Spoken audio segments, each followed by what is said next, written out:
దేవుడు ఏదైనా శాపిస్తే అది శాశ్వతంగా ఉంటుంది, సహిస్తే కొంతకాలం ఉంటుంది. ఏంది అదే దేవుడు స్థాపిస్తే శాశ్వతంగా ఉంటుందంటే ఆకాశాన్ని దేవుడు స్థాపించాడు, ఈ భూమిని దేవుడు స్థాపించాడు, ఈ కొండను దేవుడు స్థాపించాడు, అనేక ఈ రాళ్ళను దేవుడు స్థాపించాడు.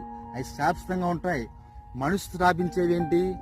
ఇల్లులు అనేకమైన మనం స్థాపించుకుంటాం, అవి శాశ్వతంగా ఉన్నావు. కొన్ని సంవత్సరాల తర్వాత అవి కూలిపోతాయి, లేకపోతే పాడైపోతాయి. కానీ దేవుడు ఏవైతే స్థాపించాడో అవి శాశ్వతంగా ఉంటాయి.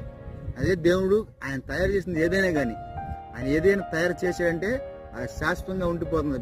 దేవుని ప్రేమ కూడా దేవుడు శాశ్వతంగా ఉండిపోతుంది. అలా దేవుడికి అంత ఇస్తుందా? ఉంది, అంత శక్తి ఉంది. అంటే లైక్ చేయండి, షేర్ చేయండి, సబ్స్క్రైబ్ చేయండి. సబ్స్క్రైబ్ చేయడం మర్చిపోద్దు ఫ్రెండ్స్. ఓకే ఫ్రెండ్స్, మా ఛానల్ సబ్స్క్రైబ్ చేయండి, వీడియో చివరి వరకు చూడండి. Thank you.